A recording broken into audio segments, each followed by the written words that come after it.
Kan kau prefer ejen yang macam mana? Ejen yang datang terus jual produk ataupun ejen yang datang buat proper financial punya assessment.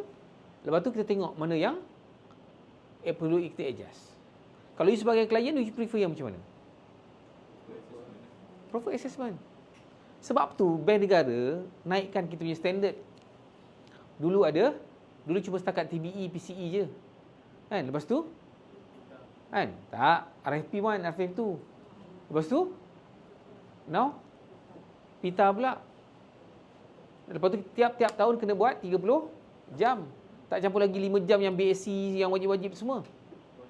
Kan? Sekarang ni ada fair treatment, FTSC benda lah. Kan? Fair treatment for vulnerable customer.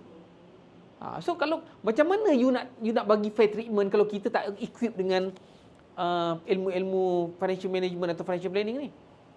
Kan? Kau setakat nak buat soalan sekejap je, jadilah fair treatment. Tapi fair treatment bukan setakat ambil exam ataupun assessment je. Fair treatment tu adalah on execution. Macam mana you nak bagi fair treatment pada prospek ataupun klien kalau kita tak buat proses dia. Okey? Saya tak nak ajar benda ni. You nak belajar dengan yang pandai. Kan? Akmal ke?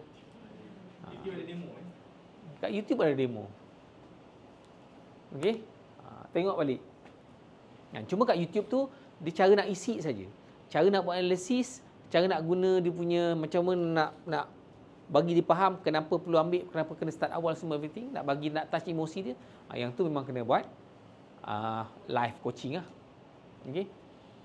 Memang betul, siapa yang tak biasa dia rasa macam susahlah benda. Kalau saya kenapa saya berani dengan klien ataupun bukan berani, saya boleh dominan bila kita ada conversation dengan klien. Pertama saya buat ni. Bila buat ni lah. Personally, saya memang buat saya punya personal financial ikut ni. Saya manage saya punya income, expenses, asset, liability. Kan? Saya ada planning macam nak settlekan loan, macam nak pendekkan.